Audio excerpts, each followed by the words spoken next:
Difference of opinion बच्चा पैदा हुआ राइट फ्रॉम कहाँ पैदा होना चाहिए, कैसे होना चाहिए, उसके बाद कहाँ रहना है, हर इशू पर डिफरेंस ऑफ ओपिनियन होते हैं एक फैमिली के अंदर।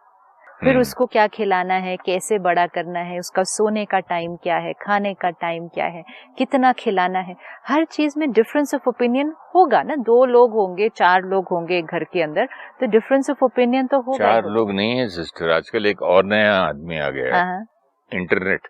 हाँ सही बात वो है। तो हर हमारे राइट। खोला बच्चे को क्या खिलाना, 1.5 साल के बच्चे इज एग बैड और योक बैड या येलो बैड या व्हाइट बैड या दोनों बैड, क्या क्या नहीं, इसमें ताकत नहीं है। और मोस्ट ऑफ द इंटरनेट में लिख देते हैं वेजिटेरियन में ये नहीं मिलता, वो नहीं मिलता है, नॉन वेज में ये मिलता है। जैसे अगर हम इंडिया में देखें, हमारे पास स्पिरिचुअल नॉलेज है, कल्चर है, हमारे कल्चर में स्पिरिचुअलिटी, विजडम हमें मिली हुई है। हमें आंसर्स वहां से ढूंढने चाहिए, हमें सही नॉलेज वहां से मिलेगी। देखो वो तो पुराने बूढ़े लोगों को क्या, look at this computer says this बोलते हैं लोग। This is where see what is happening. जितना हम बड़ों की एडवाइस को अगर लेंगे, बड़ों ने जो सारी चीजें की है ना, वो उस एंशिएंट विजडम के हिसाब से की है, उस एंशिएंट कल्चर, सभ्यता, आध्यात्मिकता जो हमारे पास generations to generations pass on हुई है, उसके बेसिस पर की है। आज जहां से हम इंफॉर्मेशन ले रहे हैं, it's not that we disconnect from the world, लेकिन हमें ये ध्यान रखना पड़ेगा कि साइंस क्या कह रही है और स्पिरिचुअलिटी क्या कह रही है। अगर हम बहुत ज्यादा सिर्फ साइंटिफिक बेसिस पर लेंगे चीजें, तो वो एक साइंटिफिक एस्पेक्ट से हमें बताएंगे, लेकिन स्पिरिचुअल एस्पेक्ट को अगर हम इग्नोर करते हैं तो उसमें हम अपना बहुत बड़ा नुकसान करेंगे। This will have to understand. जब हम इंटरनेट से कोई चीज सर्च करते हैं तो हम एक ग्लोबल लेवल से उसको सर्च कर रहे हैं, राइट? आप कोई भी वेबसाइट पे जाएंगे, वो किस कंट्री से वो वेबसाइट बनी, किस बैकग्राउंड के हिसाब से वो वेबसाइट बनी, किस कल्चर के हिसाब से उस पे वो नॉलेज लिखी, किन लोगों ने वो लिखी, किस बेसिस पे लिखी, कहीं ऐसा तो नहीं कि अपना प्रोडक्ट बेचने के लिए किया हो सकता है। तो ये सारी बातें भी तो देखनी है ना। आजकल प्रॉब्लम ये हो रहा है सिस्टर, जैसे हम लोग रिलेशनशिप्स की बात कर रहे हैं, बीइंग लव की बात कर रहे हैं, बीइंग लव तो ये भी होना चाहिए ना कि हमारे पेरेंट्स ने भी हमको पाला, उनके पेरेंट्स ने उनको पाला। तो इसीलिए जो बड़ों से हमें मिलती है विजडम, क्योंकि आज बहुत घरों में जब पेरेंटिंग है कि वो बच्चा पैदा हुआ, उसकी अपब्रिंगिंग का जो तरीका है, तो उसमें जो बड़े अब राय दे रहे हैं और आज के पेरेंट्स जो बहुत ज्यादा इंफॉर्मेशन चारों तरफ से उनको मिल रही है, वर्तमान समय उसमें थोड़ा सा डिफरेंस ऑफ ओपिनियन ज्यादा आ रहा है। और कई बार तो इतना उसमें ये हो जाता है कि जो पेरेंट्स कह रहे हैं इट्स नॉट राइट, वो पुरानी बातें हैं, पुरानी बातें वो वर्क नहीं करती। अब देखो हमें इंटरनेट से ये मिला, या किसी और कंट्री से जो बुक्स हम लाए पेरेंटिंग पे, उस पे हमें ये मिला, बट वी फॉरगेट कि जो हमारे पेरेंट्स के पास विजडम है, हमारे कल्चर, हमारी अपब्रिंगिंग और हमारे एनवायरनमेंट के बेसिस पे वो विजडम बनी हुई है। वो wisdom generation to generation pass on होती रहे तो हर जनरेशन के लिए उसमें बहुत फायदा है। एंड मेन चीज है, वो आपको एक राय दे रहे हैं, आपको अपने फ्रेंड्स या अपने न्यू एनवायरनमेंट से कुछ और राय मिल रही है। राय नहीं, ये फैशन भी हो जाता है। अच्छा, फलाने के पास 2 मेड्स हैं, उसकी मेड खाना खिलाती है और उसको चिकन बना के खिलाती है, मैं भी मेड से खिलवाऊंगी, मैं भी। वो सुलाती है, अच्छा उस मेड अलग अपने कमरे में सुलाती है, अपने माँ बाप के कमरे में नहीं सोना है। अच्छा, अमेरिका में ये बोलते हैं, लंदन में वो बोलते हैं। You have to follow your intuition ना। Most important is you have to understand the role of vibrations. जब हम कहते हैं कि ये ग्रैंड पेरेंट्स है, राइट, ये मेड है, जैसे आपने कहा, जो हमने किसी को एम्प्लॉय किया है बच्चे का ध्यान रखने के लिए, कई बार ऐसा होता है कि कहेंगे कि ये जो नर्स है या जो स्टाफ है जिसको एम्प्लॉय किया है, ये बड़ी ट्रेन्ड है, इसको सब कुछ बहुत परफेक्ट आता है कि बच्चे को कैसे पालना है, कैसे खिलाना, कैसे नहलाना है, कैसे सुलाना है। हो सकता है, बिल्कुल हो सकता है कि उसके पास परफेक्ट ट्रेनिंग हो एंड हर चीज वो जो करे वो परफेक्ट और परफेक्ट कर दे।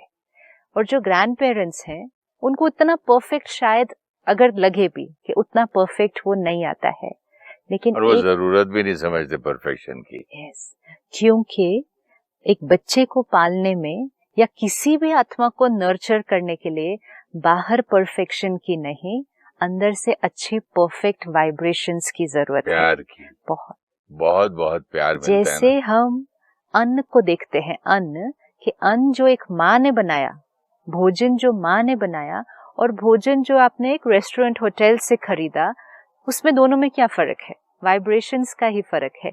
जो माँ ने बनाया वो प्यार की वाइब्रेशन से बनाया, और जो एक रेस्टोरेंट से खरीदा उसके पीछे की वाइब्रेशन क्या थी? वो तो धन का माना था ना। यहाँ एक एग्जाम्पल है मेरे पास। मैंने एक बार फैमिली में एक मेड को बच्चे को डांटते हुए कुर्सी में बांध के स्ट्रैप वैप लगा के खिलाते हुए दिखाया। वो रो रहा है, वो बोलती है जब तक तू ये खाना पूरा खत्म नहीं करे मैं नहीं खोलूंगी, और वो चिल्ला रहा है मुझे खोलो मुझे खोलो। तो मैंने पूछा भाई क्या हो रहा है आप दोनों में, नहीं खा रहे तो बाद में खा लेगा। नहीं साहब, मैडम बोलती है कि पूरा खाना खिलाओ इनको, मैं नहीं खिलाऊंगी तो मुझे डांट पड़ेगी। तो उसका इंटेंशन क्या है, उसका भाव क्या है? वेरी ट्रू कि मुझे नौकरी करनी है, पैसे लेने हैं और मैडम का हुक्म मानना है। बच्चा का प्यार कहाँ गया? बच्चे के पेट में खाना जाए, किस भाव से जाए, वो जाके क्या असर करे, वो कहाँ है वो फीलिंग? तो वो जो स्टाफ हम एम्प्लॉय करते हैं, ठीक है हमें हेल्प करने के लिए कोई चाहिए, लेकिन खाना खिलाना, सुलाना, ये सब छोटी छोटी चीजें जो करनी है, ये वाइब्रेशन से काम करने वाले हैं। उस बच्चे को इस टाइम पर जो चाहिए वो वाइब्रेशन चाहिए। आपने परफेक्ट नहलाया, सुलाया, खिलाया नहीं भी किया ना, तो वो इतना फर्क नहीं पड़ेगा। अब जो ग्रैंड पेरेंट्स हैं उनकी क्या वाइब्रेशन होगी, जो दादा दादी हैं आपके घर के, उनकी क्या वाइब्रेशन होगी, और जो मेड आपने एम्प्लॉय की सैलरी बेसिस पर, उसकी क्या वाइब्रेशन होगी बच्चे के लिए? इसका कोई कंपैरिजन हो सकता है? कभी नहीं है। हम कैसे बोल सकते हैं कि ये ज्यादा बेटर तरह से खाना खिला देगी या इसको ज्यादा पता है कि कैसे करना है? वो धन के लिए काम कर रहे हैं। जैसे आपने कहा, वो अपने मालिक को प्लीज करने के लिए काम कर रहे हैं कि मैडम खुश हो जाए मेरे से, उसके लिए मुझे खाना खिलाना। आज कितने आउंस पिया, इतना पिला दिया, यू वेरी गुड, तुम्हारी सैलरी बढ़ गई। आज कितनी रोटी बच्चा खाया, very good, you are a perfect maid. ये थिंकिंग अपना अप्रिसिएशन के लिए। पर लेकिन जो लड़ाई हो रही है, बच्चा लेकिन खा रहा। जो भी एम्प्लॉय होगा उसको तो अपनी अप्रिसिएशन और अपनी ग्रोथ चाहिए ही ना। वो तो एम्प्लॉय है ना, उसका तो इंटेंशन ही वो रहेगा ना। कोई भी एम्प्लॉय, हम भी कहीं अगर एज एन एम्प्लॉय जाए तो हमारा भी तो इंटेंशन ये रहेगा ना कि to do our best at the job. हमारा जॉब है वो। लेकिन एक ग्रैंड पेरेंट के लिए अगर वो ठीक से नहीं भी खिलाएं, कुछ ठीक से परफेक्टली नहीं भी कर पाए, उतना एक्यूरेटली नहीं कर पाए जैसे आज के समय में आपको चाहिए, लेकिन जो प्यार और मोस्ट इम्पोर्टेंट जो पावर, एक ग्रैंड पेरेंट से जो बच्चे को पावर मिलने वाली है, जो विजडम मिलने वाली है, जो वाइब्रेशन मिलने वाली है, वो तो कोई भी सब्स्टिट्यूट नहीं कर सकता है। कांटे चमचे से खिला लेगी मेड, लेकिन जो मैं हाथ से खिलाऊंगा, मुझे सब कुछ नहीं आता दादा दादी को। हाँ। हमको काटना फूटना नहीं आता या चुबाना नहीं आता है, उसको ये सब इंग्लिश कम आती होगी, लेकिन जो प्यार मिलता है हाथ से दिया बच्चे को, और कंटिन्यूसली जब वो आपकी प्रेजेंस में है बच्चा, वो ग्रैंड पेरेंट की प्रेजेंस में वो जो बच्चा है, खाना भी खिला रहे हैं और कॉन्स्टेंटली नर्चर अपनी वाइब्रेशन से भी तो कर रहे हैं। उल्टा हम फॉर्चुनेट है अगर ऐसे समय पर अभी भी हम एक जॉइंट फैमिली में हैं जहां उस बच्चे को इतने सारे मेंबर्स की वाइब्रेशन मिलती है। कितना प्यार मिलता है। कहाँ एक जॉइंट फैमिली में इतने मेंबर्स की वाइब्रेशन मिलना, और कहाँ उस बच्चे को मेड के साथ या एक प्ले स्कूल में टीवी लगा के छोड़ देती है वो।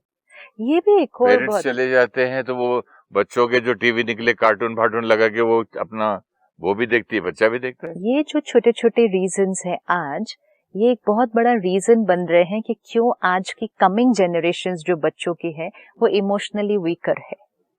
हम जब बच्चे थे, हमें जिस तरह का माहौल घर पे मिल रहा था और आज के समय में जो मिल रहा है उसमें बहुत फर्क है इन टर्म्स ऑफ वाइब्रेशंस। क्योंकि आज के समय में परफेक्शन बाहर दिखाई, उस पे फोकस है, परफेक्ट परफेक्ट, हर चीज परफेक्ट परफेक्ट होनी चाहिए। जितना हम बाहर की परफेक्शन पर फोकस करते गए, व्हिच वाज गुड, लेकिन हम अंदर की परफेक्शन से दूर होते गए। जैसे हम कहेंगे ना, हम इंट्यूशन से दूर होते गए, लॉजिक पे वर्क करते गए, विजडम से दूर होते गए, साइंटिफिक कैलकुलेशन पर सिर्फ वर्क करते गए। कहाँ हमारी मेमोरी में हमें सब कुछ याद रहता था, आज हम सब कुछ सिर्फ गैजेट से करते हैं। तो हम अपनी अपनी इनर क्वालिटी से दूर होते गए, तो बच्चे को हम क्या देंगे? हम उसको भी सिर्फ बाह्य चीजों पे डिपेंडेंसी क्रिएट कर रहे हैं। तो उसको, हर बच्चे के लिए, हर पेरेंट को जो आपने प्रायोरिटी वर्ड रखा, वो प्रायोरिटी पकड़ लो कि अगर परफेक्ट कुछ देना है आपको उस बच्चे को, तो वो परफेक्ट वाइब्रेशन है। वो बच्चा अपनी पूरी फैमिली के साथ एक कार्मिक अकाउंट लेकर आया है। अगर कई बार ये होता है कि जो मदर है उसकी अपनी मदर इन लॉ से उतनी रिलेशनशिप अच्छा नहीं है, वो रिलेशनशिप अच्छा नहीं होना उस बच्चे के ऊपर असर डालता है डायरेक्ट, क्योंकि मदर का अगर अपनी मदर इन लॉ से रिलेशनशिप अच्छा नहीं है तो उसको ये भी नहीं अच्छा लगता कि वो बच्चा बहुत ज्यादा उसके पास जाए। आपको ये याद रखना पड़ेगा कि अगर आपका आपकी सास से रिलेशनशिप नहीं भी अच्छा, वो बच्चे का अच्छा होने वाला है। कई बार जो बहुत सारा दिन क्रिटिकल एनर्जी क्रिएट होती है घर के अंदर, उन्होंने ठीक से नहीं खिलाया, उन्होंने ठीक से नहीं सुलाया, उन्होंने ठीक से ये नहीं किया, हमें ये देखना होगा उस आत्मा के लिए ये दोनों आत्माएं बड़ी इंपॉर्टेंट है। जैसे पेरेंट्स, मदर एंड फादर उस बच्चे के लिए बहुत इंपॉर्टेंट है, उसी तरह मदर एंड ग्रैंड मदर, ये दोनों आत्माएं भी उस बच्चे के लिए बहुत इंपॉर्टेंट है, बहुत जरूरी। क्योंकि उस बच्चे का, उस आत्मा का दोनों के साथ एक पास्ट का कार्मिक अकाउंट है और दोनों के साथ एक बहुत प्यारा कार्मिक अकाउंट है। तभी तो एक आत्मा उसके लिए मदर के फॉर्म में आई है, एक आत्मा उसके लिए एक दादी के फॉर्म में आई है। जब वो आत्मा को ये सेंस होता है एक छोटे बच्चे को कि ये दो आत्माएं जो दोनों मेरे लिए बहुत इम्पोर्टेंट है, ये दोनों का मेरी वजह से आपस में कॉन्फ्लिक्ट चल रहा है, it's not very good energy. अगर आपको ये दिखाई दे कि मेरा यहाँ किसी के साथ झगड़ा चल रहा है आपकी वजह से, and because of you I am fighting with somebody, तो आपको अच्छा नहीं लगने वाला। आपको लगेगा मेरी वजह से ये दो लोग कितना लड़ रहे हैं, तो उस बच्चे को कैसा लगेगा? मैं आया ही क्यों यहाँ? मैं नहीं रहता तो दोनों बहुत खुश रहते। यहाँ तो मैं कहीं चला जाऊं पता नहीं, फिर अपने आप को आदमी कोसने लगता है। वो आत्मा क्या क्या सोचती होगी?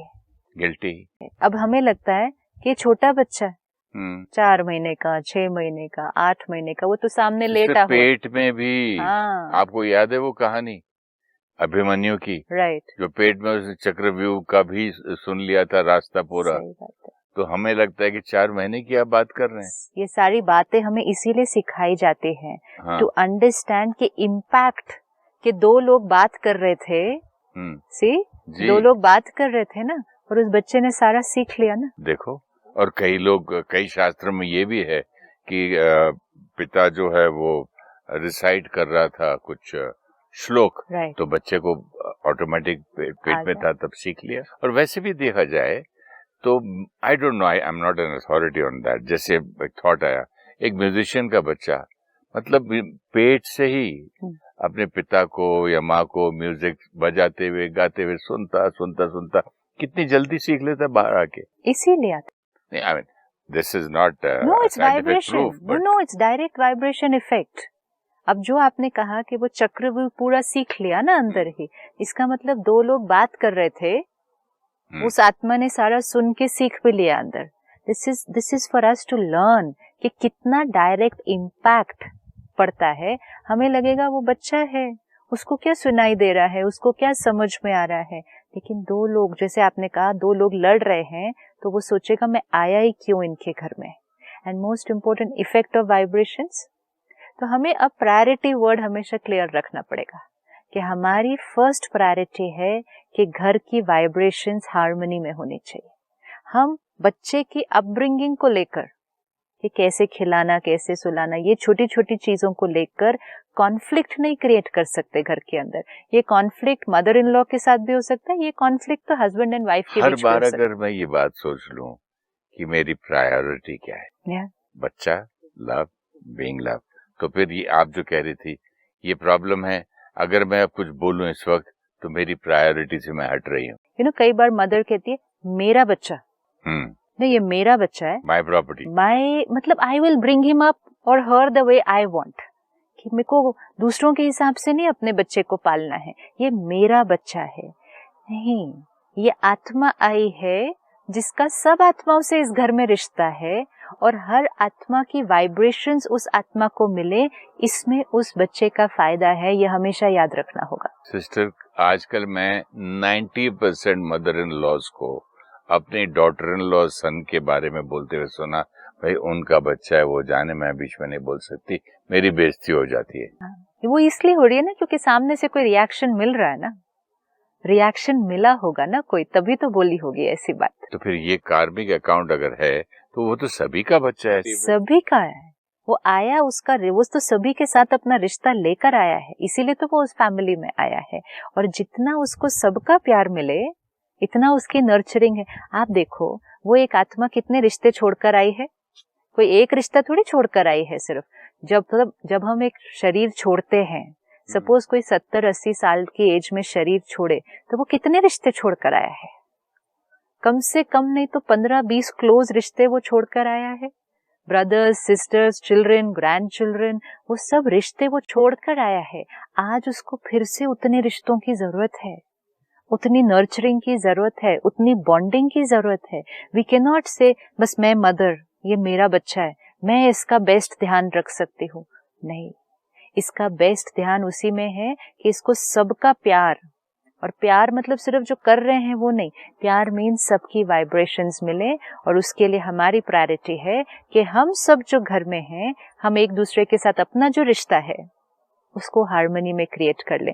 घर जिसमें वो बच्चा अभी बड़ा हो रहा है, वो घर की वाइब्रेशन हम उसको क्या दे रहे हैं अगर कांस्टेंट कॉन्फ्लिक्ट में है? वी कैन नॉट ना। बच्चे को दादा का प्यार मिले, दादी का मिले, नाना का, नानी का, चाचा का, रिश्तेदार का, नेबर का, मतलब आंटीज का, सबका मिले, तो मतलब आपका ही फायदा है उसमें। बिल्कुल, क्योंकि उसमें बच्चे का फायदा है। हाँ। बहुत एम्पावरमेंट है, क्योंकि सोल जो पेन में आ रहा है पास्ट को छोड़कर, और फिर उसने एक बर्थ का प्रोसेस लिया, बाहर आया, वो पेन में ही होता है बहुत। तो वो उसको जितनी वाइब्रेशंस मिलेंगी, उसका वो पेन पास्ट का जल्दी हील हो जाएगा। It's very important. ये नहीं समझा मैं। आप एक छोटे बच्चे को देखें, वो छोटा बच्चा नींद में कभी हंसता है, कभी रोता है, वो पास्ट को याद करता है। अब पास्ट में भी एक और चीज है कि वो जिस फैमिली को छोड़कर आया है वहां भी लोग रो रहे हैं, उनकी वाइब्रेशंस उस आत्मा को मिल रही है। पेन तो देखो, जहाँ से एक आत्मा छोड़कर आई है वहां बाकी आत्माएं तो कई बार 6 महीना, कई बार 1 साल, डिपेंडिंग किस रिश्ते में, किस एज में कोई छोड़कर आया है, तो वहां से तो कांस्टेंट पेन मिलता है इस आत्मा को। हमें ये याद नहीं रहता है कि जो आत्मा मेरे घर आई है वो खुद भी दर्द एक्सपीरियंस करके आई है, और उसको अभी बहुत दर्द मिल भी रहा है, अभी वो भूले नहीं हैं उसको। सपोज किसी के घर में एक यंग बच्चा शरीर छोड़े, तो पेरेंट्स कहाँ भूलने वाले हैं उसको, वो तो कितने साल तक दर्द में रहते हैं। वो सारा पेन, वो आत्मा हमारे घर आई है, तो वो आत्मा दर्द में है। We always have to remember this, and हमारी रिस्पॉन्सिबिलिटी है उसको इतना प्यार और पावर मिले कि उसकी हीलिंग हो जाए, उसको वो सारा कुछ जैसे इरेज होता जाए। वहां से अगर पेन आए भी, यहाँ से इतना प्यार और पावर मिले कि it will compensate for all that pain that is coming. लेकिन वहां से पेन आ रहा है, यहाँ भी स्ट्रेस और पेन है, तो what will that soul experience? This is our responsibility. तो इसीलिए ऐसे समय पर छोटी छोटी चीजों में नहीं उलझना है, छोटी छोटी बातों पे नहीं अटकना है। कम खाया, ज्यादा खाया, सही पानी नहीं पिया, ये साफ था या नहीं था, इन चीजों से उतनी उसकी हेल्थ नहीं बनेगी जितनी प्यार और वाइब्रेशन और शक्ति से बन जाएगी। उसकी डोज देनी है सारा दिन और कांस्टेंट देनी है। ये हमारी रिस्पॉन्सिबिलिटी उस बच्चे के लिए। और जो आपने कहा कि खाना खिलाते समय टीवी ऑन कर देते हैं, खाना खिलाते समय आजकल तो फोन पकड़ा देते हैं बच्चे के हाथ में, आईपैड पकड़ा देते हैं, टीवी ऑन करते हैं, most damaging for a child. नहीं तो आंसर ये मिलता है उसका कि अगर ये नहीं करेंगे, उसका अटेंशन इधर उधर, तो खाने को फेंक देता, नहीं खाता है। जब हम बच्चे थे तो कौन सा आईपैड और आईफोन था हमारे हाथ में, तो बच्चे खाना नहीं खाते थे। आज भी बहुत लोग हैं जिनके घर में आईपैड, आईफोन, टीवी नहीं है, बच्चे खाना नहीं खाते हैं। जब भूख लगे खाएंगे, नहीं खाएंगे, नहीं लगेगी, नहीं खाएंगे। इम्पोर्टेंट है, ये तो साइंटिफिकली रिसर्च्ड है कि एक छोटे बच्चे को जल्दी गैजेट्स का एक्सपोजर नहीं देना है। जितनी जल्दी आप उसको गैजेट, टेक्नोलॉजी, इसका एक्सपोजर देंगे, आप उसको उसकी इनेट से ऑलरेडी दूर करते जा रहे हैं। आज हमें गैजेट्स और टेक्नोलॉजी मिले हैं इस एज में जाके, तो भी हमें पता है कि वो हमें अपनी इंट्यूटिव और नेचुरल कैपेसिटी से दूर लेकर गए हैं। अभी तो उनकी तो डेवलप ही नहीं हुई है, वो डेवलप हो रही है। ऐसे समय पर वो सारी टेक्नोलॉजी और गैजेट्स हाथ में पकड़ा देना, आईपैड पे गेम्स खेलते हैं, this is not at this. और मेड बीच बीच में एक चीज मुंह में खाना खिलाती है। संस्कार बन रहा है, आदत बन रही है। इस छोटी एज में शुरू कर दिया तो काफी सालों तक फिर ऐसे ही खाना खिलाएंगे। जवाब ये मिलता है फिर खाना ही नहीं खाता बच्चा। फिर बोलते हर बार खाना खिलाने के टाइम ये म्यूजिक इतनी लाउड और टीवी पे कार्टून शार्टून क्यों, तो फिर खाना नहीं खाता, बच्चे को डिस्ट्रैक्ट करना पड़ता है। इस तरह के आंसर्स मिलते तो बड़े भी हट जाते हैं। आज हमें बड़े होकर भी ये पता है कि हमें खाना खाते समय टीवी नहीं देखना चाहिए। अन्न, मन, तन, 3 एनर्जीज का कनेक्शन है। हम क्या वॉच कर रहे हैं, क्या इनटेक जा रही है साथ में, और अन्न हमारे अंदर जा रहा है। अभी ये हमारे अंदर पेशेंस नहीं है खाना खिलाने की, हमारे अंदर वो धैर्यता नहीं है कि हम आधा घंटा बैठ के धीरे धीरे खिलाएं या पीछे पीछे भाग के धीरे, तो हम फटाफट उसको टीवी के सामने बिठा देते हैं। नहीं भी खाए तो भूख लगेगी तो खुद खा लेते हैं बाद में। डिस्ट्रैक्ट करके खाना खिलाना, टेक्नोलॉजी को एक्सपोजर देके उसको खाना खिलाना, this is not going to do good, this will do harm. Screens का एक्सपोजर देना, वो जो रेज उस टेक्नोलॉजी से आ रही है उसका एक्सपोजर देना, एंड मोस्ट इम्पोर्टेंट उसको मन बुद्धि को गैजेट्स के साथ जोड़ देना। अभी जब वो 1 साल का 2 साल का है, this is not the time. In fact ऐसे समय पे तो अपने भी गैजेट सारे दूर रखने चाहिए कि बच्चे के हाथ में ही नहीं आनी चाहिए वो कोई भी चीज, खाना खाते समय भी नहीं और अदरवाइज भी नहीं। जितना लेट हम उसको टेक्नोलॉजी का एक्सपोजर देंगे, it's better for his own intuition, अपनी डेवलपमेंट, उसको इन सब चीजों से दूर रखना है। हमें लगता है ये नेचुरल है एंड वी फील नाइस कि बच्चे को फोन यूज करना आता है, हमारे बच्चे को आईपैड यूज करना आता है। It's nothing to be proud of. No, नहीं, उस बच्चे की इनोसेंस, आज देखो बच्चे अपनी इनोसेंस और प्योरिटी जल्दी एज पर खो रहे हैं। क्यों? क्योंकि वो जल्दी इन चीजों से कनेक्ट होते जा रहे हैं। एक बच्चे की इनोसेंस, प्योरिटी को डेवलप होने दें, धीरे धीरे उन चीजों से जुड़े। फिजिकल एक्टिविटी बच्चे छोड़ देते हैं जब वो गेम्स इस वाले खेलने लगते हैं तो एवरीथिंग। हाँ, फील्ड में जाके खेलो, फुटबॉल खेलो, क्रिकेट खेलो, टेनिस खेलो। आज उस पे टेनिस खेलना शुरू कर देंगे नहीं तो। इमोशनल ग्रोथ नहीं हो रही है, स्पिरिचुअल डेवलपमेंट नहीं हो रही है। हम सोचते हैं टेक्नोलॉजी वाइज और बड़े इंटेलिजेंट हो रहे हैं वो, ये वाला पिलर स्पिरिचुअल और इमोशनल, ये छोटा होता जाएगा। हमें ये याद रखना है, जीवन में जो पिलर सबसे इम्पोर्टेंट है वो है emotional and spiritual strength. Sister, ये लाइन बहुत अच्छी है, अगले एपिसोड में से कंटिन्यू करेंगे। ओम शांति। Thank you so much.